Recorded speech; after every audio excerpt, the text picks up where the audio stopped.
Queridos, a paz do Senhor Jesus, nós estamos aqui começando hoje o nosso primeiro trimestre de 2021 e esse é o canal EBD Fácil.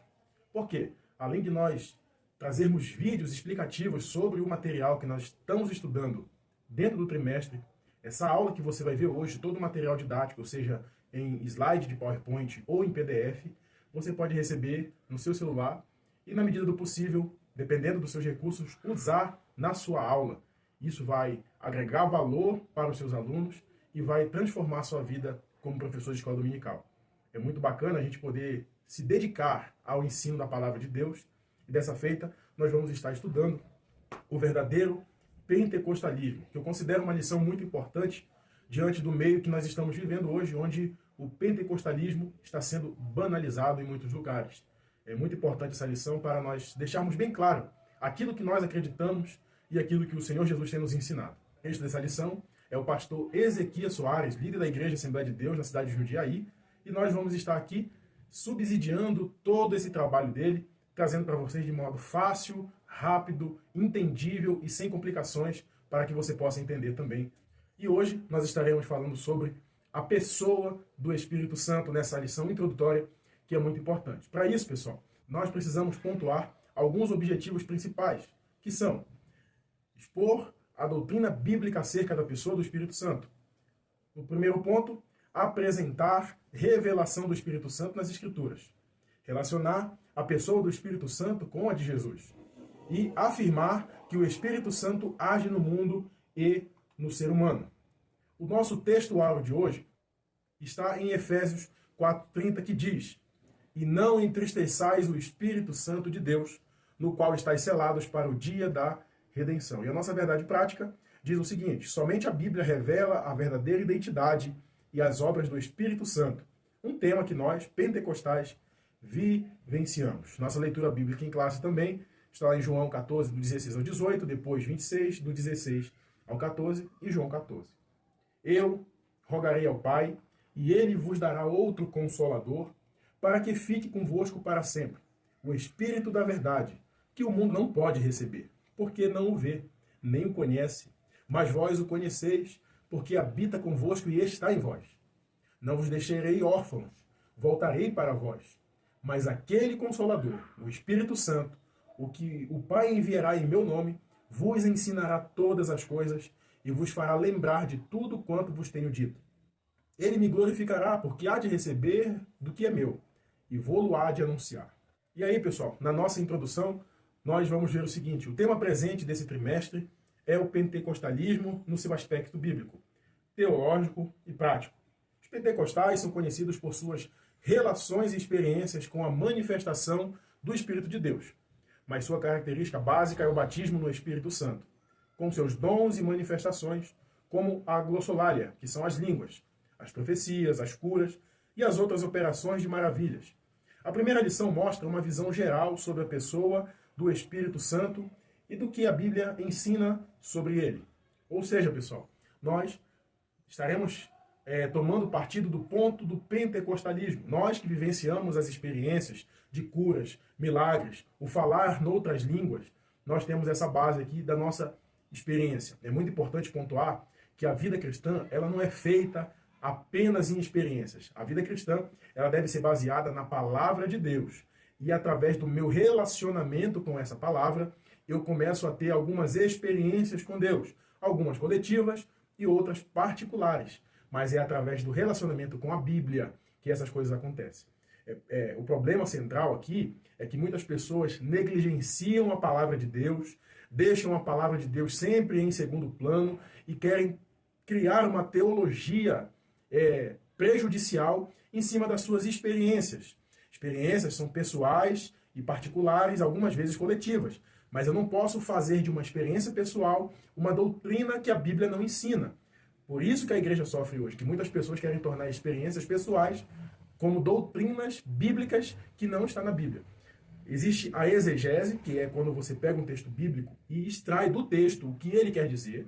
E existe a exegese, que é você impor ao texto, ou querer colocar no texto algo que você acredita e acha, mas a Bíblia não diz. Isso se chama exegese. mas assim nós prosseguimos aqui para nosso ponto central. A Bíblia revela a verdade sobre a pessoa do Espírito Santo. Ou seja, somente a palavra de Deus tem o poder de revelar algo sobre o Espírito Santo de Deus, porque ele está na palavra e a palavra fala sobre ele. Não precisa de mais nenhum subterfúgio de fora para tentar validar aquilo que nós vivemos, porque a própria Bíblia fala sobre ele. E isso é muito importante a gente centrar. E aí, nós vamos para o nosso tópico 1, que vai falar sobre a revelação do Espírito Santo nas Escrituras. O que os crentes precisam saber sobre o Espírito Santo? Sobre a sua divindade, a sua personalidade, os seus atributos divinos e as suas obras de acordo com a revelação bíblica. A primeira coisa que nós precisamos saber sobre o Espírito Santo é a sua divindade. A deidade absoluta do Espírito Santo é revelada nas Escrituras. E essa é a crença da igreja ao longo dos séculos. Essa verdade está clara na fórmula batismal, quando o Espírito aparece como Deus igual ao Pai e ao Filho, batizando-as em nome do Pai e do Filho e do Espírito Santo, lá em Mateus 28:19. Não somente na fórmula trinitária, pois a Bíblia revela com clareza a divindade do Espírito Santo, em 2 Samuel 23:2 e 3, 2 Coríntios 3:17 e 18. E mais, não sabeis vós que sois templos de Deus e que o Espírito de Deus habita em vós? 1 Coríntios 3:16. É muito importante nós dizermos o seguinte: não existe a palavra trindade na Bíblia. Você pode ler a Bíblia de Gênesis e Apocalipse, você não vai achar essa palavra trindade. Porém, a trindade está expressa desde o Antigo Testamento e até o Novo. Assim como a palavra adolescente não existe na Bíblia, mas sempre existiram adolescentes, todas as pessoas passam pela adolescência. O Espírito Santo é chamado de Deus, pois o apóstolo usa alternadamente os nomes Deus e Espírito Santo. Isso porque o cristão é templo de Deus. João 14:23. Assim, habita no crente o Deus trino e uno, o Pai, o Filho e o Espírito Santo, como em Atos 5:3 e 4. Deus e o Espírito Santo são uma mesma deidade. O quesito que nós devemos falar do Espírito Santo é a sua personalidade. O Espírito Santo é uma pessoa que possui sentimentos. É o Pai, o Filho e o Espírito Santo. É um só Deus que se manifesta como três pessoas distintas. Não são três deuses. É apenas um Deus que ele se divide em Pai, Filho e Espírito Santo. A personalidade do Espírito Santo é uma verdade bíblica. As Escrituras revelam os elementos construtivos dessa personalidade. E os principais são o intelecto, a emoção e a vontade, entre os demais. O Espírito é inteligente e raciocina. Ele tem emoção e sensibilidade, pois ama e pode se entristecer. Evolutivo, isto é, tem vontade própria e não permitiu que Paulo, com a sua comitiva, se dirigissem a Bitínia. Está lá em Atos 16. O Espírito Santo distribui os dons espirituais conforme a sua vontade. Ou seja, ele tem personalidade. Quando você pega Atos no capítulo 13, diz que eles estavam servindo a Deus e orando, e disse o Espírito Santo: separai para mim Barnabé e Saulo. Ele tem vontade, ele tem personalidade. Paulo, no capítulo 16, queria viajar para Bitínia para pregar a palavra. Paulo não estava a passeio, Paulo não estava como turista, ele estava fazendo uma obra da parte de Deus. E o próprio Espírito Santo falou: não. Foi naquele mesmo dia que Paulo tem uma visão que um homem falava: passa a Macedônia e ajuda-nos. Porque eles entenderam, o texto diz, que eles entenderam que o Espírito Santo queria que eles fossem pregar a palavra para o lado ali da Macedônia. Porque ele tem personalidade. Isso aqui é muito legal. E aí, pessoal, o ponto 3 vai dizer sobre os atributos divinos. Por exemplo, ele é onipotente, ele é a fonte de poder e milagres, o Espírito conhece todas as coisas, até as profundezas de Deus, assim como o coração humano, as coisas do futuro, isso por ser onisciente. Ele possui o atributo da eternidade, ele é o criador do ser humano e do mundo e também o Salvador. A palavra de Deus apresenta de igual modo seus atributos comunicáveis, que é a santidade, a verdade, sabedoria, entre outros. Por quê? Ele é Deus. Então, todos os atributos que tem o Pai e o Filho, o Espírito Santo também possui, porque ele também é Deus em essência, da mesma substância que o Filho e o Pai. O Espírito Santo é Deus e por isso ele tem ainda os mesmos atributos. No nosso tópico 2, o Espírito Santo e Jesus Cristo. No nosso tópico 2, o Espírito Santo e Jesus Cristo. Já estudamos diversas vezes sobre a Santíssima Trindade. Senhor Jesus e o Espírito Santo são um só Deus juntamente com o Pai, visto que a Trindade é a união de três pessoas distintas, iguais em glória, poder e majestade. E aí, nós temos aqui no nosso ponto 1, a pericorese. O que é a pericorese, pessoal? Para me explicar aqui mais o que é a pericorese, para ser mais claro para vocês. É essa relação, é essa junção do Espírito Santo, Jesus e o Pai, em uma só pessoa. É como se eles tivessem, os antigos eruditos ali judaicos, eles acreditam tipo numa dança dessas três pessoas da Trindade, que eles se formam, se fundem em um só. Eles são um só em essência, mas se manifestam, ou são três pessoas distintas, que se manifestam de forma distintas, mas que são apenas um Deus. É um termo teológico, desconhecido aqui no meio evangélico brasileiro, que expressa a relação intratrinitariana do Pai, do Filho e do Espírito Santo, ou seja, a habitação das pessoas da Trindade, ou uma a outra. E aí, pessoal, no ponto 2, ele me glorificará, falando do Espírito Santo. Olha aqui, houve a época que entre os assembleanos alguns questionavam a adoração ao Espírito Santo. O argumento era baseado numa interpretação equivocada das palavras de Jesus. Ele me glorificará, porque há de receber o que é meu. Está lá em João 16, 14. Ainda hoje é comum ouvir alguém dizer que o Espírito Santo não deve ser adorado porque ele é ele que glorifica Cristo. Tal argumento é equivocado, pois o Pai glorifica também o Filho. João 17,5 diz isso. E nem por isso se diz que o Pai não deve ser adorado. Se o Espírito é Deus, logo pode ser adorado. Do contrário, seria um Deus de segunda categoria, e isso não existe na fé cristã. Queridos, eu conheço pessoas, eu conheço um irmão, que ele diz assim: glória a Jesus, glória a Deus, glória ao Espírito Santo. E certa vez eu perguntei a ele: por que você glorifica? Eu acho interessante essa glorificação que você faz. Ele disse: não, que não pode dar só glória para Deus, tem que dar glória para Jesus, tem que dar glória para o Espírito Santo, achando ele que pode ter um sentimento de ciúmes entre a Trindade. Por quê? As pessoas pegam esse texto, e ele me glorificará, e acha que o Espírito Santo tem que glorificar o Filho, que ele não pode ser glorificado ou adorado por isso. Isso é um equívoco. Por quê? Quando a palavra diz, e ele me glorificará, pessoal, sabe o que significa? Quando você está num culto, onde há manifestação do Espírito Santo, pare para pensar. As coisas que estão acontecendo nesse culto estão glorificando a Deus? Estão dando glória para Jesus? Ou a cantores, a pregadores, ou alguma outra liturgia que deixam Jesus de lado? Tenha certeza que aquela manifestação que está acontecendo ali não é do Espírito Santo. Porque quando é o Espírito Santo, a gente sente. E outra, quando acontece a manifestação verdadeira do Espírito Santo, o nome do nosso Senhor é glorificado, e a glória e a honra vai a Ele, independentemente do que esteja sendo, do que tipo de evento que esteja acontecendo. Tem muitos eventos por aí, no meio do pentecostalismo, que a única coisa que não acontece é o nome de Jesus ser glorificado. Ou seja, não é o Espírito Santo que está fazendo aquilo.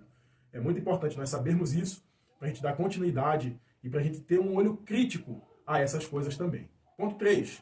O efeito prático da pericorese. A verdade é que quando expressamos num culto glória a Deus, o Filho e o Espírito são glorificados em seu louvor. Da mesma maneira, quando damos glórias a Jesus, o Pai e o Espírito Santo estão sendo também glorificados. E igualmente, quando se glorifica o Espírito Santo, o Pai e o Filho são glorificados juntamente. Quando eu dou glória a Deus, quando eu dou glória a Jesus, quando eu dou glória ao Espírito Santo, eu estou glorificando a Deus.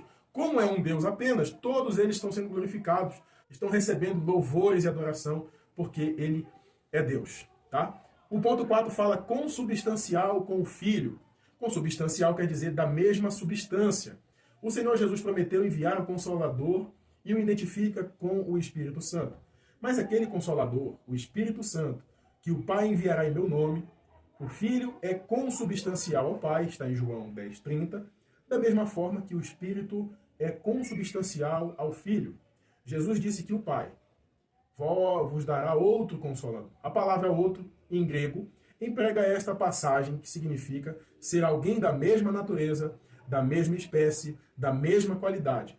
O Espírito Santo, portanto, é alguém como Jesus, da mesma substância, em glória e em poder. Aí eu coloquei aqui para vocês, observem, essa imagem do primeiro concílio da igreja. Aliás, o primeiro foi em Jerusalém. O primeiro concílio ecumênico da igreja, tá? Que foi lá em 325, em Niceia, convocado pelo imperador Constantino ali, porque na época estava tendo um atrito entre o presbítero Ário, que ele disse que Jesus ele era uma pessoa legal, era um homem honrado, mas ele não era Deus, não deveria receber adoração, não deveria receber louvores.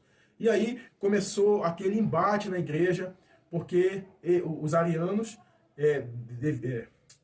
que vinham dessa teologia de Ário, desse pensamento de Ário, achavam que Jesus não era Deus e que não merecia ser adorado. Logo, teve esse concílio e eles decidiram nesse concílio que Jesus era Deus, que ele era divino, que ele merecia ser adorado porque ele era Deus, sim, e Ário foi excluído do seio da igreja, mas 4 anos depois ele volta pela ajuda de um amigo influente. Pois bem, essa doutrina ariana, ela continua até hoje. Tem algumas igrejas hoje, tá, que tem ali os seus estudos, e até hoje eles são arianos, eles acreditam que Jesus não é Deus. Imaginem só, pessoal, se hoje é difícil algumas pessoas entenderem a Trindade, vocês imaginam lá no terceiro século da igreja, eles não tinham o material teológico que a gente tem, eles não tinham a Bíblia feita como a gente tem hoje para poder ler e entender, não tinha canal no YouTube para explicar, não tinha curso teológico para falar, não tinha escola bíblica dominical. Naquela época era difícil de se entender algumas coisas, e até hoje há pessoas que têm uma grande dificuldade em entender a doutrina da Trindade. Mas nessa época aqui, o Ário ele foi tido como herege, ele foi declarado como herege e excluído do seio da igreja e perdeu todas as suas regalias por conta dessa heresia. A síntese do tópico 2, há uma comunhão perfeita entre o Espírito Santo e Jesus Cristo, em que este é glorificado por aquele. E o nosso ponto 3, nosso tópico 3 vai falar o seguinte: o Espírito Santo age no mundo e no ser humano. A atuação do Espírito Santo não se restringe aos corações humanos. Ele age sobre a criação inteira. Ele atua no mundo e na igreja.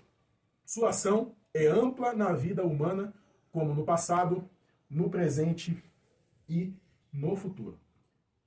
Ou seja, o Espírito Santo, ele não depende que você creia nele para ele agir. Ele está em todos os lugares. Ele age na história da humanidade de forma ampla, de forma eficaz, de forma direta, a pessoa crendo ou não. Ele está aí e é o Espírito Santo que convence o homem do pecado e do juízo. Primeira forma dele agir está no nosso ponto 1, no mundo. Se a atuação é visível, a começar pela criação, a preservação do planeta Terra. A Bíblia diz o seguinte: o Espírito de Deus se movia sobre a face das águas. Está lá em Gênesis 1 e 2. A ação dele não ficou somente na ordem cósmica do universo.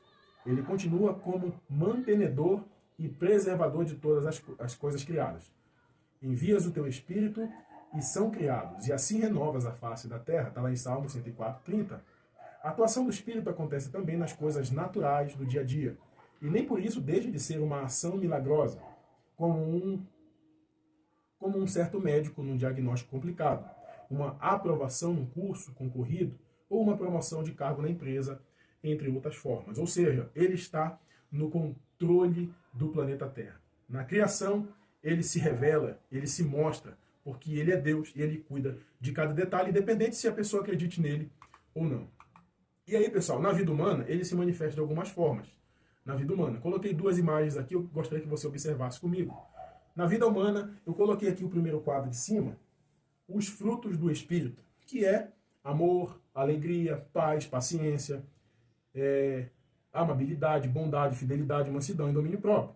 E eu coloquei os dons espirituais, que tem 3 classes: elocução, poder e inspiração. Palavra da sabedoria, palavra da ciência e discernimento de espírito está em elocução. Na classe de poder está a fé, dons de curar e operação de milagres. Inspiração, profecia, variedade de línguas e interpretação de línguas. Aí você vai perceber, quando você vai notar que uma pessoa tem o Espírito Santo, quando ela está cheia do Espírito Santo, ela vai exalar os frutos do Espírito. Através do comportamento dessa pessoa, você vai observar se ela tem o Espírito Santo. Por exemplo, ela está cheia do Espírito Santo, mas não tem amor, não tem alegria, não tem paz, não tem paciência, ela não tem o Espírito Santo. Porque a pessoa cheia do Espírito Santo, ela é cheia de bondade, ela é cheia de fidelidade, ela é mansa, ela tem domínio próprio, tem paciência, tem paz, tem alegria, e tem amor e tem amabilidade. E aí, os dons do Espírito Santo são diferentes. Os frutos do Espírito são a manifestação desses dons no dia a dia, na prática. Já os dons são capacitações que o Espírito Santo dá para algumas pessoas, para elas realizarem algumas atividades em prol do reino de Deus. Então, não são todos que têm os dons espirituais, mas Deus dá dons. E nós precisamos pregar mais o pentecostalismo para motivar as pessoas a buscarem esses dons espirituais, porque eles são atuais, eles podem ser entregues às pessoas hoje. Basta elas buscarem a Deus e pedirem a Deus que Deus tenha o poder de dar esses dons para essas pessoas aqui. E aí, a síntese do tópico 3 vai falar o seguinte: o Espírito Santo atua na sustentabilidade do cosmos e na interioridade do ser humano, convencendo-o do seu real estado, regenerando-o e capacitando para o serviço do reino de Deus. E nós concluímos, pessoal, com essas palavras. As informações sobre o Espírito Santo são abundantes. Procuramos apresentar um estudo conciso e compreensível aos pontos principais da doutrina pentecostal. São temas das lições que se seguem. É importante, por enquanto, saber que o estudo sobre o pentecostalismo é o estudo sobre o Espírito Santo, e ao estudar o Espírito, é estudar também sobre Deus e o seu relacionamento conosco em Cristo. Ou seja, essa foi apenas uma aula introdutória para esse tema de suma importância. Acompanhe aqui durante o decorrer dessas semanas, desse primeiro trimestre, nós vamos colocar todas as lições explicando coisas sobre o pentecostalismo, e esse material estará disponível para você ter ele no seu celular, no seu computador, e se você for professor, você pode usá-lo para dar a sua aula e melhorar o seu conteúdo. O importante, pessoal, aquele que tem o dom do ensino, dedique-se ao ensino, porque esse é um ministério muito poderoso, muito valioso. Que Deus abençoe a sua vida, em nome de Jesus.